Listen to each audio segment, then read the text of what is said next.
Shri Ramakrishna Paramhams Research Grant Award. In this award, particularly, she received it for developing a 3D vein imaging device to assist medical technicians. And recently, she received a Young Scientist Award at the 2024 National Physicist Conclave for her innovative work in developing a medical device. So without any further delay, now I invite Dr. Vandana Sharma to give the third special Vigyan Vidushi lecture. Thank you, Deepa. Thank you for the nice introduction. Do I need to do something here? Got it, right? Okay. Yeah, so all of you already got the brief idea about what I have been working on and who I am. So actually, my what I generally love to do, I have been now doing it. So which I, while doing my PhD, when I started my PhD, I joined the lab where there was almost nothing in the lab. It was just floor. And my boss also started new, and I also started new. Both of us started new. And when I went to, I mean, I never told this story to him. If he is at all hearing me, or maybe hear me later. So basically, when I went to him, I did not really want to join him at that point. Okay, so because my English was so bad, so he misunderstood that I came to join him. So, but I had really, because he accepted me as a student, and I could not say no to him, because, and you can imagine, because he was new, and I just have the 5 years in my hand to finish my PhD, right? So, how will I say no to him? And because and going joining somebody who is actually new, and there is nothing in the lab, right? So if I join him, I am actually really risking a lot. This is what, but I said, okay, so let me be with him. So initial 2.5 years, or rather 3 years, were actually very, very challenging for me and for my boss as well.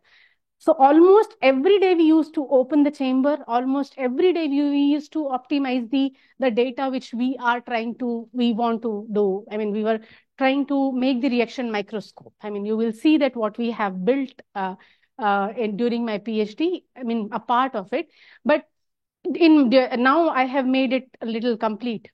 But when I started again, I said it was 3 years. It took me 3 years. And when my junior joined then, so when he came to me and said, "आज भी आप chamber खोल रहे हो?" And you imagine that it was so discouraging to hear that.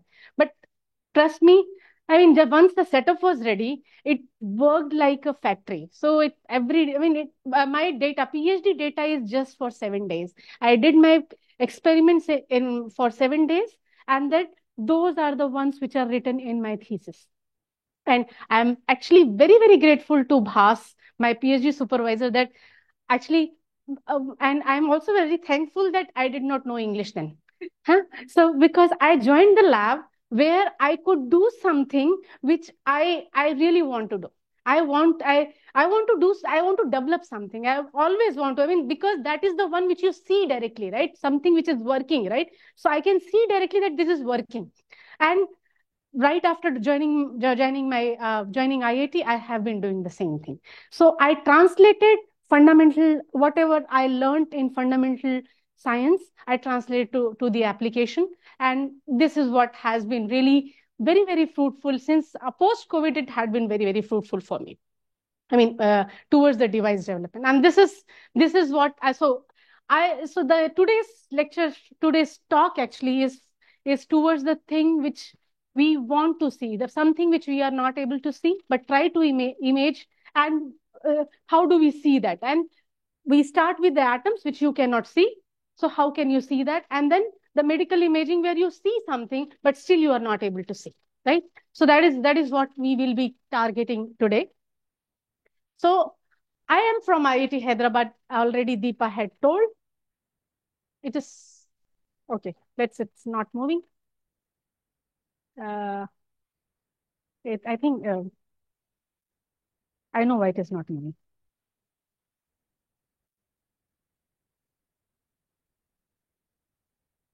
Okay. So I am from IIT Hyderabad. It is located at the outskirts of Hyderabad and in a small village, Kandi.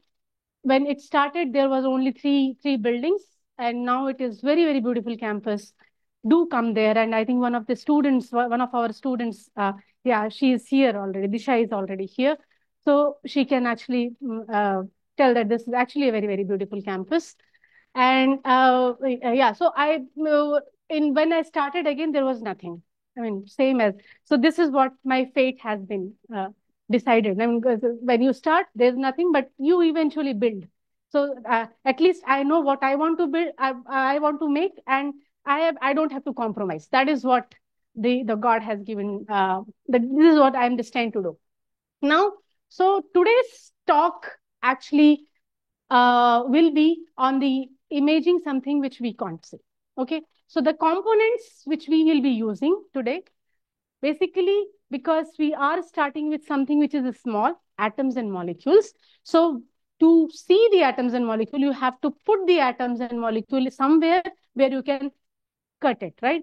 Like, let's say if I want to see something inside the apple, I should be using a similar size object to cut it. For atom to cut it, you need a similar size object, right? So first you need to prepare the atom or molecule in the chamber. So that work was actually very first initially started by Denover, and then used to prepare you cut the atom and molecule to see what is inside there, and that is what we call it as the preparation of states, and then further you image it. So the very first thing, as I said, the Denover was the one. So he started in 1911, where the whole chamber was filled with gas molecule, or the gas or the molecule in the chamber, and he made a very small pinhole and allowed the atoms and the molecules to move forward. Okay, so what he saw, that the atoms which are moving in, they are moving actually in a straight line, and that is basically you are confining them to moving in a straight line, and you are basically selecting the velocity. So they can actually diverge, but if you select only the center part of it, basically you are only selecting the ones which have a zero transverse velocity. The ones which will have a higher transverse velocity will go that upward, will have zero transverse velocity, will be moving in a straight path. And that is what we want to extract it. And that is what Denover has already done. And then further development had happened. Can I remove this part? Okay, so yeah, so the further development had happened, and we just are able to select that part. So later, this Stern and Gerlach actually came in. Stern was the one who was also working in the same direction, making the beam. So this is the plaque which is actually made in front of the University of Frankfurt, where actually they have dedicated that the first experiment of on the space quantization of atom was done there. So he utilized that beam, the atomic beam, for his experiment. But what was the idea? Why they needed to do this experiment? So the answer is the space quantization, but no, the answer is not that they wanted to prove the space quantization. The answer is that they wanted to prove Bohr wrong. Because Bohr had given this idea that the electron are basically, it is quantized. They are actually moving in the discrete orbit. The electron in the hydrogen atom, it is moving in the discrete orbit, and the momentum it can have is something like orbital angular momentum can be h cross momentum. So this can have two momentum plus minus of h cross, right? So if at all Bohr is right, so if they do some experiment, something like allow the atomic beam to pass to really the strong magnetic field, it should split. Okay, so if it does not split, then Bohr is wrong, and then they can say, okay, so now it is basically the Bohr was wrong. Okay, so that time Stern and Max Born, they actually made an earnest vow that in 1913 that in this, if this nonsense of Bohr should in the end prove to be right, we will quit physics. Okay, So this was the paper. I mean, Bohr presented his idea. I mean, he published his idea in the beginning of 1913. Immediately the moment that was published, this is the vow they made. Okay, so now they have to do the experiment. Stern still was thinking that how to do this experiment, and it was really a very cold morning that day, and he was sleeping. I mean, the way story is written. So I'm just telling. It is not that I have written it and I have really witnessed it. I have just read, gone through the literature. So there, it says that he was lying in the bed and he was trying to conceive the idea and wanted to really prove whether this can be done or not. Okay, so they tried to do this experiment, and this whole experiment actually took 1 year to basically to build this entire to build this idea. It took really long, and this idea was Stern's idea, and where he had the magnet. It appears big, but the whole size of the magnet was almost 3.5 centimeter. But the magnetic field was very high. It was something like 10 Tesla per centimeter. Okay. And then again, I said it took really a very long time.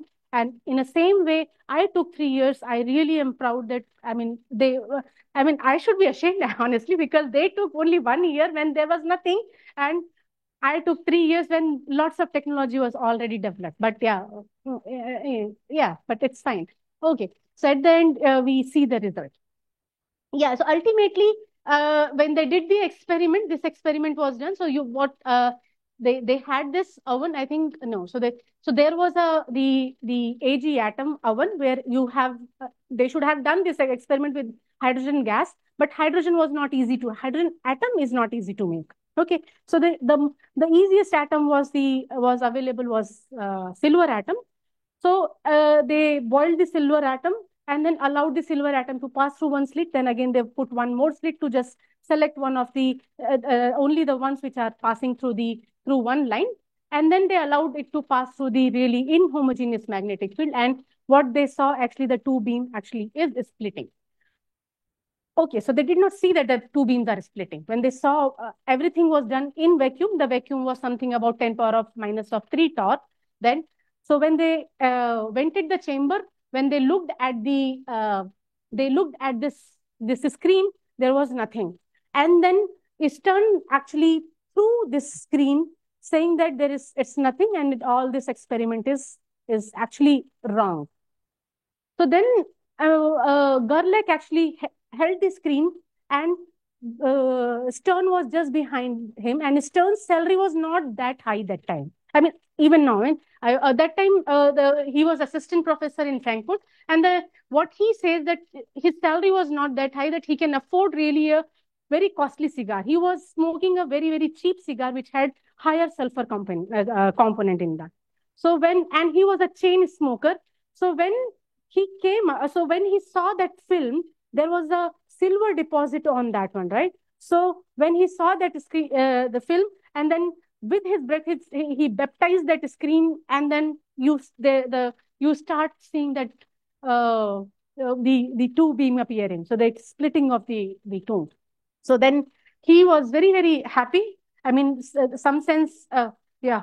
So then everybody, I mean, Stern and Gerlach, every time they did the experiment, they were puffing the cigar in the lab, which is nowadays, don't do that when you're doing in the lab, your boss will throw you out. Huh? So yeah, you see that this is cigar here, there's cigar here, they're doing it. When they vent it, they will be puffing it, I mean, puffing on this one, and then, yeah, they will, they see the screen. So then he sent this in the postcard to Bohr, saying that his theory is actually wrong. So he said that this is the translation of what is written here. So attached is the experimental proof of directional quantization. We congratulate you on the confirmation of theory. But remember that he did not quit physics. Huh? He told that, but he did not quit. But it's good for us. Bohr is right after all. That is what he mentions later. But experiment was right. The theory was wrong. So why the theory was wrong? So the Stern-Gerlach, they assumed that silver atom, the angular momentum state is in 1. L is equal to 1. This means the electron is in p state. This is not true. So when you look at this, the electron is in the s state. So L is equal to 0. So essentially, they should not be seeing any splitting. Okay. So, if Assistant Garlick had considered this possibility, they wouldn't have done this experiment. But later, Heisenberg and Goudsmit, they came in and they said there is something else which is hidden there. It is not just the orbital angular momentum. There is a spin also is associated with it. And then this is how they bring in this spin angular momentum into picture. And later on, anyway, Dirac-Terry proves that Dirac equation automatically brings spin into his equation. This spin also explains this anomalous Zeeman effect. So yeah, thanks to these guys. So this was the first imaging experiment. I mean, to my best knowledge, but I mean, before also people have done, but this was the one which actually changed entire thing. This basically it flipped the way we looked at the atomic physics. So this was I can say, the real birth of the quantum mechanics, quantum atomic physics. So now how far we have come. So technology-wise, we have really come very, very far. Now we can do everything. We can actually generate very, very high vacuum where atoms can actually travel without colliding with another entity and can be detected at longer distances and really do a high resolution experiment. So what today's work I will be talking about is basically overall is I have made all these equipments. It's not that it was my idea. The idea originated from 1955 from Wiley McLaren.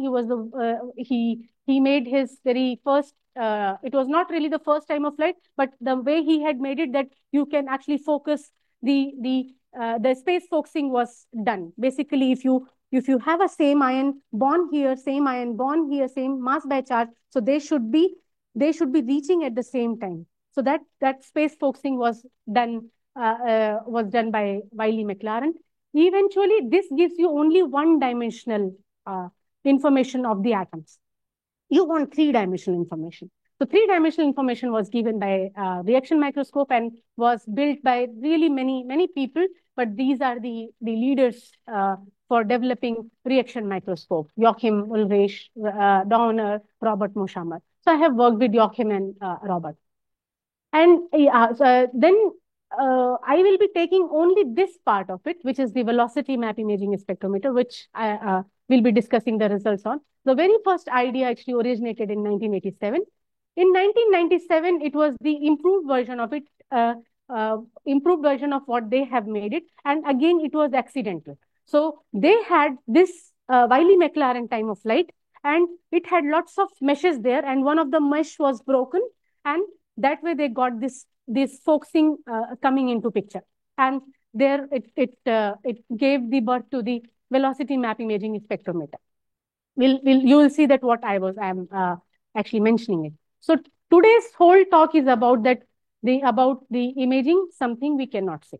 Okay, and in this direction, I have built lots of equipment. This is the VMI which I am setting up in IIT Chennai. This is the one when I started, which I am building it in my in IIT Hyderabad, and this is the one which is working. So this one is now working here, and eventually this is the biomedical imaging.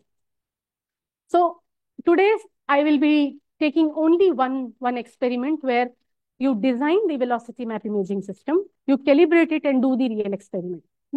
So the idea is, it is basically a 3 electrode system. It is nothing but is the metal plate. Okay, you apply the voltage on that, and then you have the potential differences. The moment you have the potential difference on it, you have the electric field developed. And once electric field is developed, you put the charge particle in. That charge particle will follow the electric field. This is how it is. So it is a three electrode system, which is one is pusher, one is puller, and the length, and then drift field. Okay, so this is the entire system. Basically, the gas jet comes from this side. It is a very small size jet hole. It is 250 microns, and the laser, let's say, it is coming from the top of the board. It is going into in the board, and where you have the particles, gas jet coming this way, and the laser coming that way, and you see the ionization, or you can say the interaction region is this. and you will see lots of particles getting formed there with a different velocities. So let's say you have a oxygen ion here, because we are concentrating on oxygen molecule, one of the experiments which I'll be discussing. So you have the oxygen ion which have a three different velocities or different kinetic energy. They will focus at a different position. Okay, lower energy will be focusing at the center. The little bit higher ion will be focusing away from the center. Okay, and what you see here, this red one, is basically the equipotential lines. If you look at carefully, it makes a lensing. So it is focusing. Lensing, it is similar to that optical lensing. So the refractive index in the optics is basically proportional to your the voltage or the square root of voltage in your the electrostatic optics. Okay, so this is and everything is same. It follows the Snell's law as well here. Okay, the way it follows in the optics. So it follows the Snell's law also here. The only thing is that in optics, light optics, it is the light which is bending. Here it is the charged particle which is bending. Okay, so you apply the right voltages and it will actually focus it. And what is the right voltage here? Okay, so when we found out that this is the pusher, this is puller, and you see that the ratio here between the two, when it is focusing, it is always constant. So it is really a magical spectrometer, right? So if you want to really focus high energy ions, so you increase the voltage, okay, and keeping the ratio constant, they will focus it. So this is beauty of this velocity map imaging spectrometer. So the only problem is that any ion which is having a same velocity will be focusing at that point. So how will you segregate that? So here comes this is called 3D momentum, 3D spectrometer. In one way you are detecting the time of light, the charged particle is born here and the charged particle is detected on the detector. The time difference between the two is called the time of light. Okay, so when you have these masses, so you have the different masses will be detected at a different time. So I select that particular mass and get the position of that particular ion. So here for me only oxygen ion is there, and you see that lower energy will be focusing at the near the center, higher energy will be focusing at the rim of the detector. Okay, so in the experiment we will come to that later. So now the idea is how you actually calibrate that. So this is the two-dimensional image. Generally, mathematically, we invert this. Just take my word that you do some mathematical inversion, but it is same as that one. Why I am calling it inversion? Basically, what is it? So it is the whole ball. You have a charged particle, which it is like onion. Okay, you have a smaller ball in there, and then outer balls are really bigger one. So smaller balls, they are having a smaller energy, the bigger ones are having a bigger energy. Okay. So if I slice the center part, okay, I will start seeing the ring. And that is what the Abel inversion is doing. So this is slicing it in such a way that you are only seeing the rings there. If I image the ball there, I will be seeing this kind of a blurry image, right? I don't want that blurry image. I want something similar, something like that. So that kind of that is a mathematical tool. You can do this Abel inversion. So once you have this, so using SIMION, I know that what is the energy of all these ions there, and I want to calibrate it. I calibrate it in. So you have this pixel. Pixel means that where it had hit. So the radius of it, and then on this axis you have the energy, and this fit it with certain energy, with some equation, and this is what the equation is. And I use this equation for my all other calculations, and I try to find out the energy of my experimental data. But how do you know that that is correct? I should actually be convinced that what I am detecting is correct. So what we actually did, so we have this, one is the ion imaging mode, in which the polarization of the laser is perpendicular. Generally in velocity mode map imaging, the polarization direction is perpendicular to the axis of the spectrometer. This is the axis of the spectrometer, and this is the polarization. Polarization means the electric field direction of your light. That all of you are aware of, right? So this is the direction of polarization.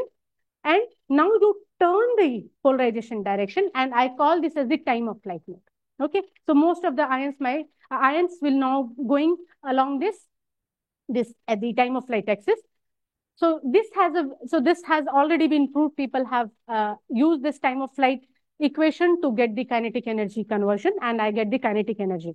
So now I compare the two, the horizontal polarization and the vertical polarization, and this one I use the VMI equation, the equation which I found here. I use this equation to get the energy, and I used the existing equation, the time of flight, the equation of motions to get the kinetic energy. And I compared the two, and they are matching. Okay.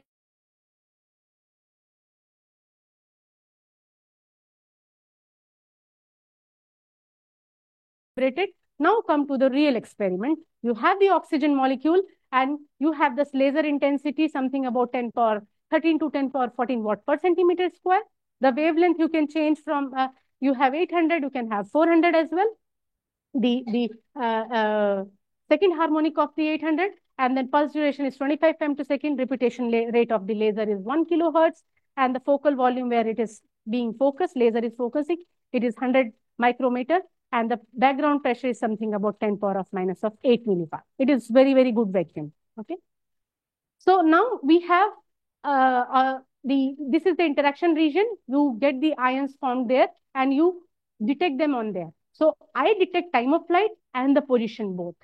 Okay. So this gives me one of the momentum along this axis, and this gives me momentum along two axes, Vx and Vy axis, X and Y axis. So I have 3D information in my hand. Okay. Time of flight only gives you 1D information. This velocity map spectrometer gives you 3D information. So you have 3D information in your hand. You have the momentum, complete momentum information of your ion. You can play around with that, and you can back trace where it has originated from. You can find the history of the ion. Now that is what we want to find. So now looking at this, the distribution of this, angular distribution of the ions here. So the ion, what should be the ionization probability? So if you look at the molecular orbital distribution of oxygen molecule, this is how it is. So the highest occupied molecular orbital is something like pi symmetry. Okay, according to, again, take my word, this molecular orbital ADK theory. So these three scientists actually gave the tunneling ionization, and what they say that it depends on the symmetry of the orbital. Okay, now what does that mean? So this is the pi symmetry, right? So if my oxygen molecule is oriented this way, my laser does not see any of the, let's say this is the polarization direction. Let's say, forget about this arrow. Now this arrow is, let's say, this way. Okay. So my oxygen molecule is aligned this way. Do you think that it sees any of the electrons to remove that?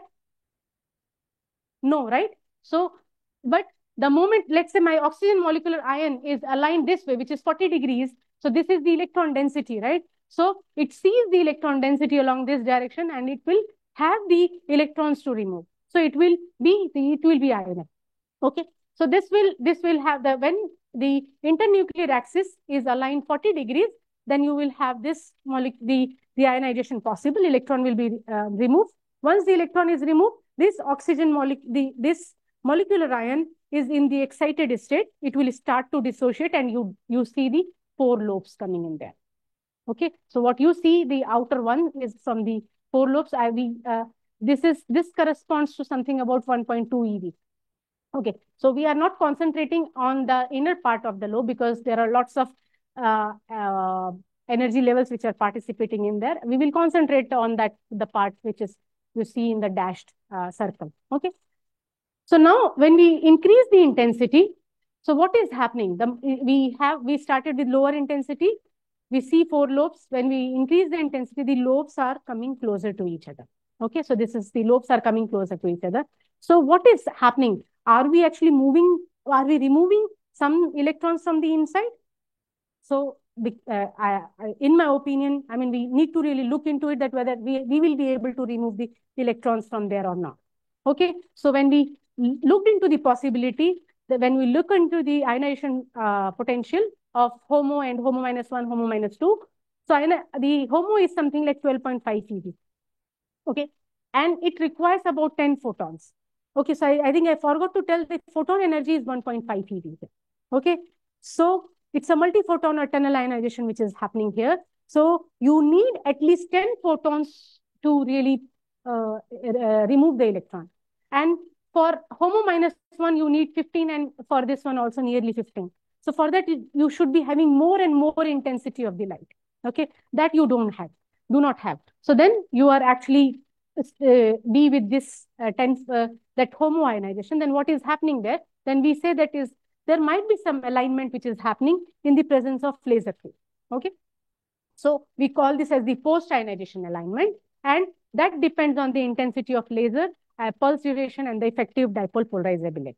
Okay, so we will look into this. So just ignore the equation here as of now. So overall, this whole equation, what you see is basically the Lagrange equation, Lagrangian, which has this kinetic energy term and which has this potential energy term. Okay, and this has this parallel and the perpendicular polarizability. What are these? So basically, these are the ones which are, one is the polarizability along this along the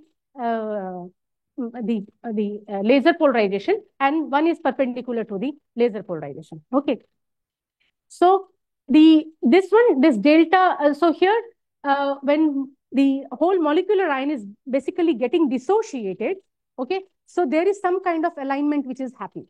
Okay, laser is trying to, because laser is having electric field, so it is trying to align this whole molecular ion.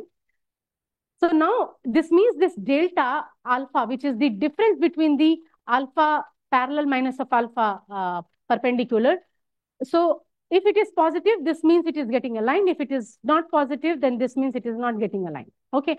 So is this true? So now we looked into this, what all energy levels which are participating in there, and we looked into it. So this is the ground state of the oxygen molecule, and it is pumped into the molecular ion, which is A4 pi U state, quartet pi U state, and then this from here the nuclear wave packet start to evolve, and then goes to this state, and then it eventually dissociates. So starts with 40 degree, and then it tries to get aligned. So it spends most of the time when the polarization the pulse duration of the laser is something about 25 femtosecond.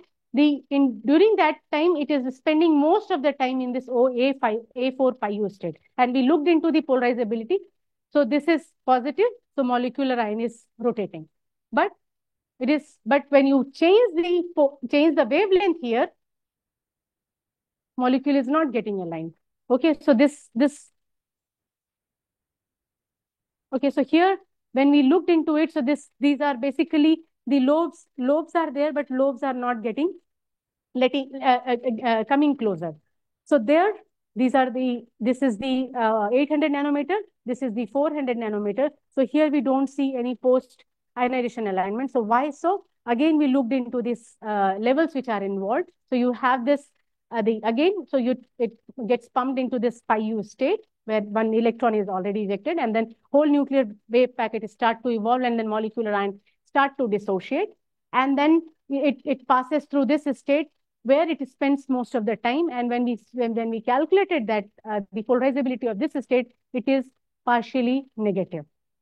This means this laser field is trying to align it, but its negative polarizability, it start to anti-align it. And that is the reason why it is not getting aligned when we are changing the wavelength here. Okay. So the overall summary of this is that molecule, we have designed this apparatus. We see the molecular ionization and dissociation. Then what happens next? Molecule tries to align in the intense laser field, then it doesn't get aligned.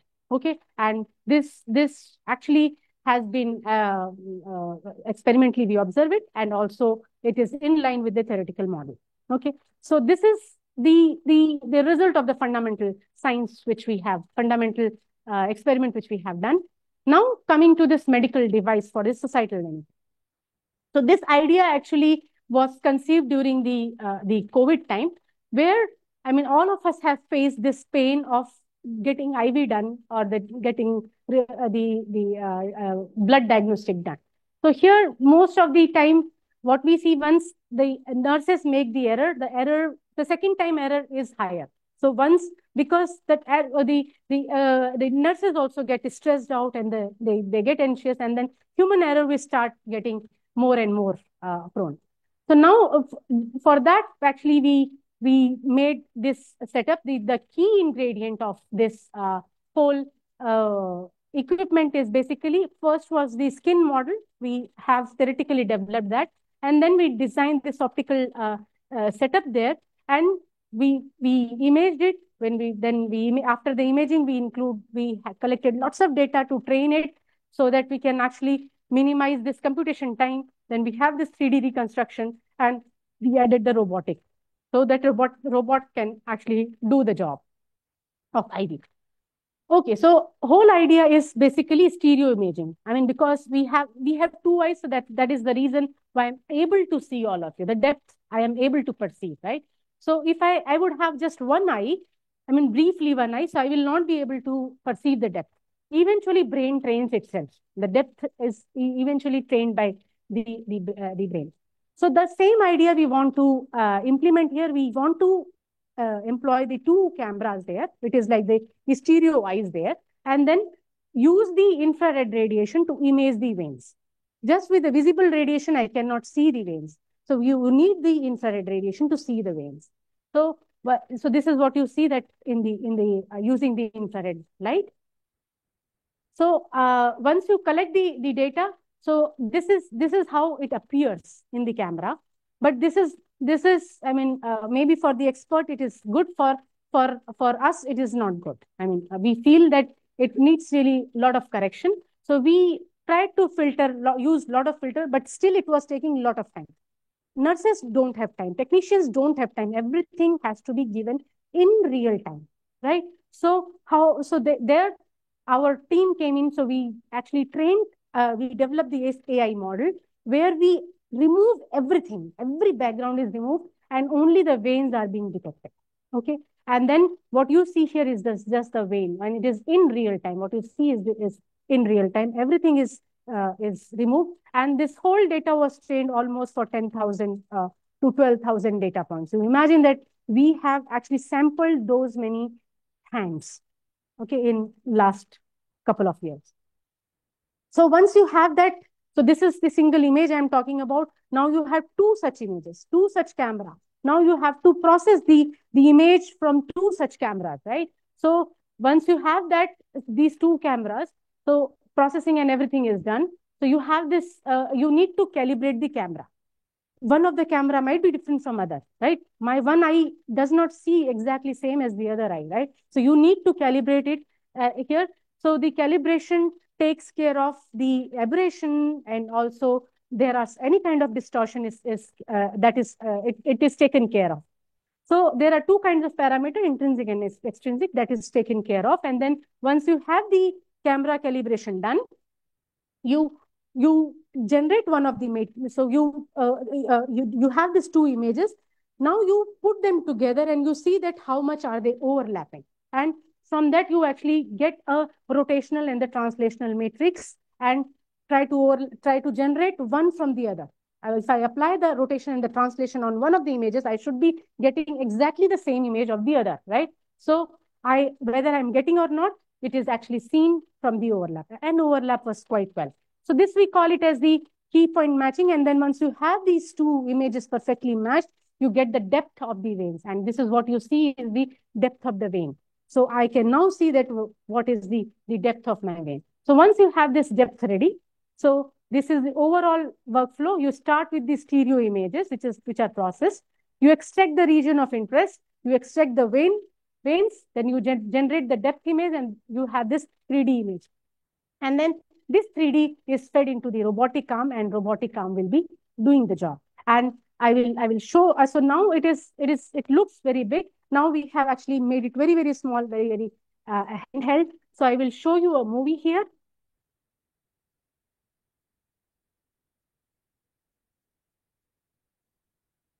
So which is basically the entire workflow.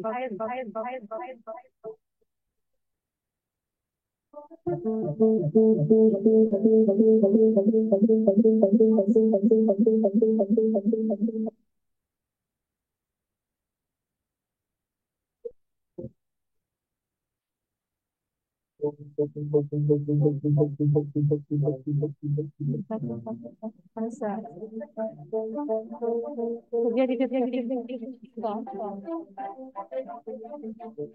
get this images 3D.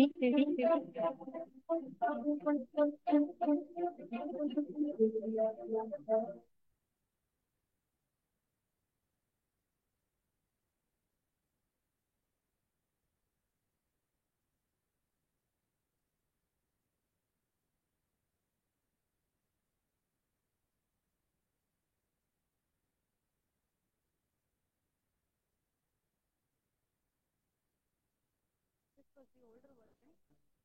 Just before that, 2 months back. Now we moved to this one. So this is now handheld. We are still optimizing many things in this one, and it is already tested in the hospital. So we have tested this for almost 10,000 hands. This one also is tested on 10,000 hands because we need more and more data to see the images. And all those were pediatric patients.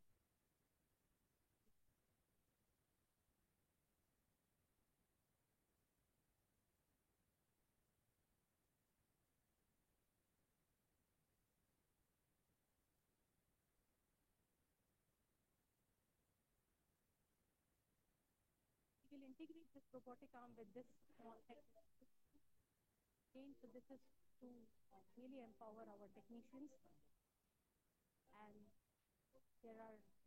this is the entire team. I mean, there are few people which are actually part of this. So this is my entire team. And with this, I would like to thank the funding agencies, of course. IIT. Of course, IIT Hyderabad and all these funding agencies. This last part of my project was funded by Shri PVF, and I'm very grateful to them because they trusted in us, and because of them we have come so far. And I thank the Vigyan Vidushi team for inviting me and showcasing my work here. And this is my entire team who is behind the entire work which a part of work which I have shown there. So there is a lot of there which I did not show. Yeah, thank you all.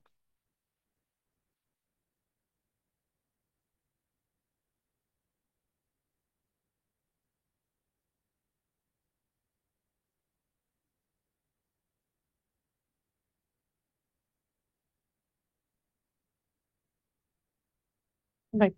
Thank you, Dr. Vandana Sharma. And let's get some questions first. Okay, yeah, there is already one question. So something which I should have said in the beginning in the introduction, I forgot to add. I want to tell about Vandana's academic lineage to TIFR. So her supervisor, Bhas Bapat, is a TIFR PhD student. Vaibhav and Bhas did a PhD with the same guide. So they are Guru Bandhus. And she has TIFR collaborators. So we are very proud to have her from here with the TIFR lineage. And I mean, it's really nice that you started from Stern Gerlach experiment and told the story and built it up in that. And I think it's also very nice for the VV students to see the applications of the fundamental science into something which gets into the device thing. So this was really covering an completely a different dimension, which was there. And I have some question, but I'll come back later. Okay, let's take some questions from VV participants from first.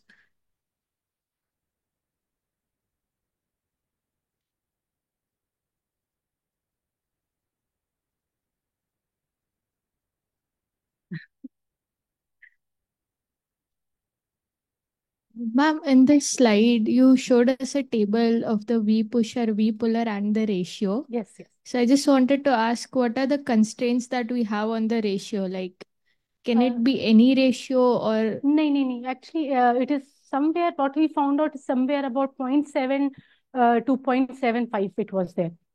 And you need to really trust your eyes and see. I mean, we were not able to make it just through your eyes. You can actually see whether this is focusing or not. These rings, I will show you. These rings are focusing, right?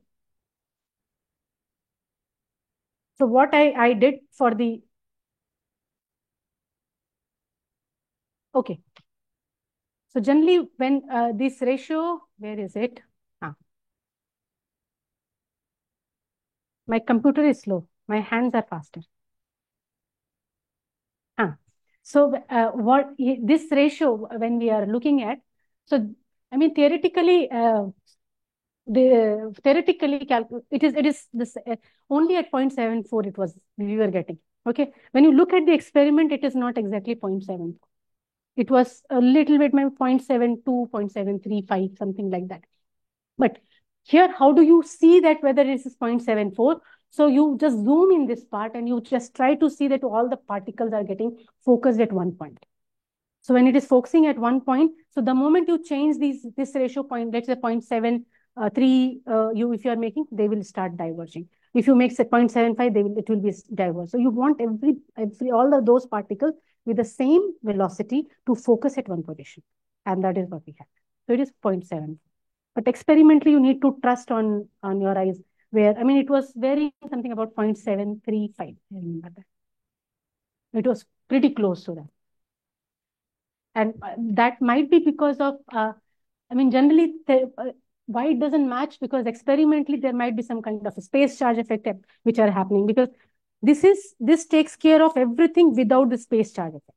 Okay, so there are some insulators you add, right? So because of some insulators, there might be some kind of space charge happening, which can cause some kind of slight fringing near that, and it can cause these fields to deviate. Let's say, even if it deviates, so then there is a possibility that it might change. So experimentally, it should come close to that. It should not be entirely different from this one. It should not be like 0.6. Okay, it should not be like 0.8. It should come pretty close to that. And there was some correction factor we added there. Thank you, ma'am.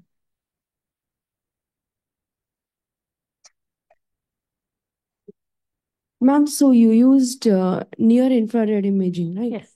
So what if we use mid infrared? Why only near infrared? Okay, so why? So because we have this in veins, you have carbon dioxide. Carbon dioxide absorbs near infrared light. So that is what is making it darker. Rest others are scattering, getting scattered, and you are able to see the light. So only because it is CO2 in there, it is absorbing that light. That's why we use that. We have checked entire. We started from 600 nanometer light. We went up to 950. We saw that 780 was 780, 800 was the best. Thank you.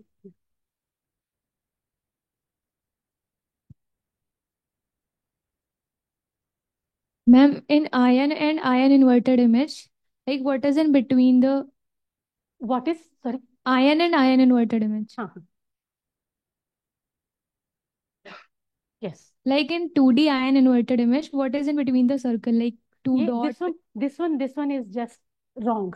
So mathematically wrong. That's why I mean, this one, what it does, it just takes the counts from here. So that's the reason why we did not consider consider our experimental data to invert, because this might give us the wrong information. So there we used our own technique. So we provided one recipe that was really a beautiful recipe. You should go through that paper. So in that, what we did, we have I did not explain that part, but nice that you brought it in. So what we did, so you get entire time of flight right here. So when you see entire, so it will be all filled up. When you just select the center part of it, this means you are slicing the middle part of onion. Okay. When you slice that, then you will start seeing the rings in there. Okay. If you do the inversion, if we tried that, we did disable inversion, we start to see some rings, which will give us wrong information, wrong kinetic energy, which we thought that is not a good option for us. So it was an artifact. So we thought that we use our own technique. Okay, so this experiment accuracy is 97%. What when? Like the medical purpose Uh-huh. experimental setup. Yes, yes, yes.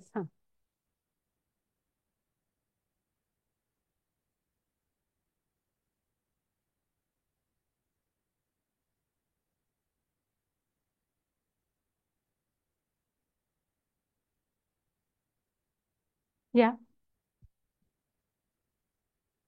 So here, yeah. So what? Yes. So if accuracy is 90%, 97%, so is it ready for the medical purposes? It is already. So as I told, that it is being, we are testing it in the hospital. Okay, so 97% is sufficient. Sufficient, yeah, sufficient. They are able to, they are able to see the vein where they have to give the IV. So as long as they are able to see, we are not sure of the very, very thin ones. Even for the pediatric one, they are able to see the ones where they have to give the IV.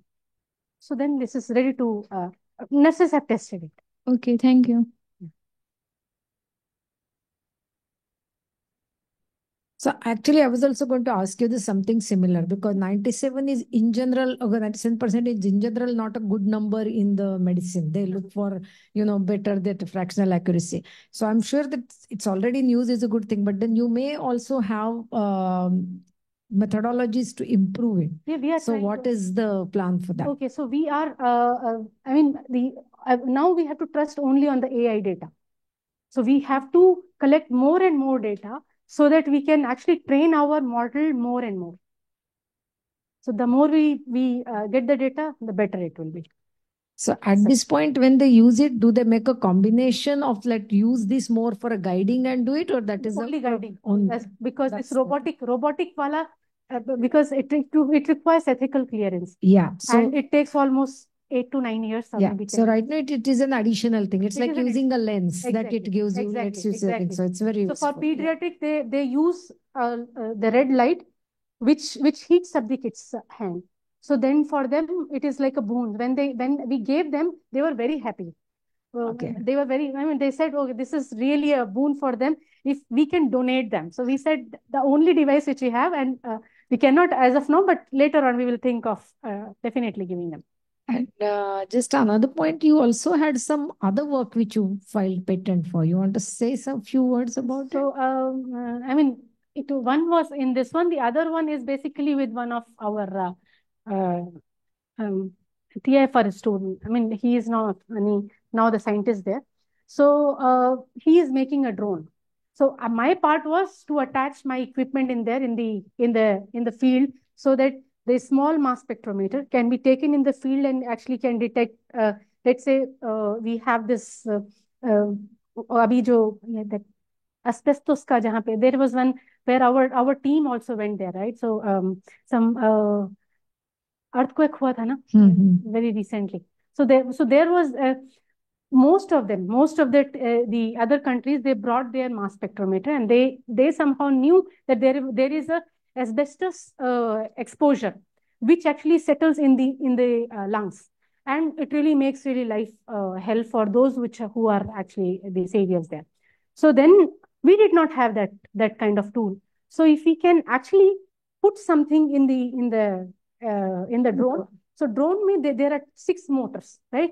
So if you run the motors, basically there is some power supply, so you don't have to run all the motors at the same time. So if you run it, it will actually be exhausted pretty fast. So you can run a combination of the motors, which will actually run long. So with this one device, you just attach your device and then put it in the field. This is what. But this is only for the asbestos, or Maybe, it also will any be kind of- for it can be example, anything. water content for the crops and all that. Anything it can be. But I'm just saying it because asbestos, why I took this example, but that the military, they don't have to go there, right at the site, right? So that was the idea. But yeah, it can also be put up on the field, just see the content. If let's say I am not able to go that far, I will just send my drone there and then collect the data and bring it here. Okay.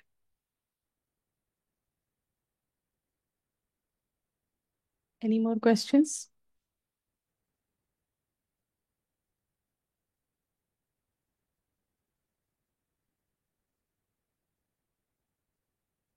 Ma'am, in the ionic imaging, ma'am, you don't need to go there. Okay, thank you.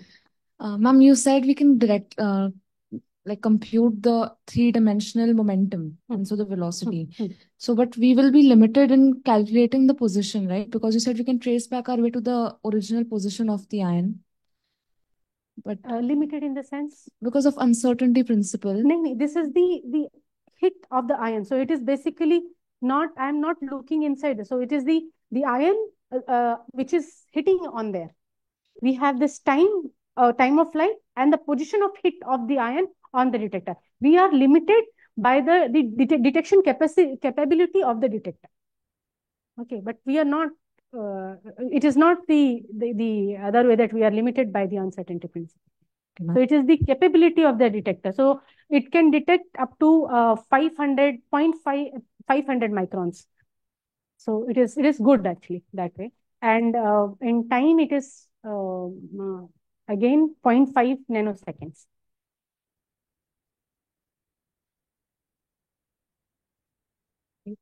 Can I ask one? Yeah. So you started your work more with interest in looking at pediatric department patients, but maybe there is a great need for Pediatric. yeah, Yes, we are exactly. doing Do you have plan for that as well? No, actually we are doing that also. Okay. It is not just like, it is basically the plan of its entire community. Basically, I started for the cancer. I thought of planning it for the cancer patient, honestly, because my sister was a patient and she passed away. So that was because nurses are not able to find it. That is because everything gets darker, skin gets darker.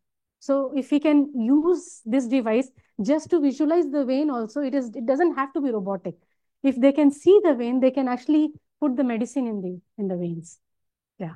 So actually we started with the thought of putting it for the cancer patients, then geriatric patient is definitely, then pediatric patient. When we went to the pediatric hospital, we saw that they also need it. So this is how our things have expanded. Not only this one, this device, forget about this veins thing. This device itself can be used for this foreign object detection in the field for foreign object debris. So generally, few of the Air Force people came to us saying that the debris on the runway, this actually spoils the aircraft. Even a small debris, actually nut hoga, anything, they are not able to find it and they are not able to image it. So we gave them this device and they were able to image it, and now they want to utilize this one. So I said that we cannot give our device because this is for different purpose. They are making the same one for themselves. Yeah, that is great to hear how these applications can span across different areas. Yeah. Anything else? Any other question? Okay. If not, then let's thank the speaker once again. And there's tea outside, but we can have some more interactions with the speaker. I'm sure you would like to talk and know more about the area from her. So just hang around and we can talk more. Thank you again.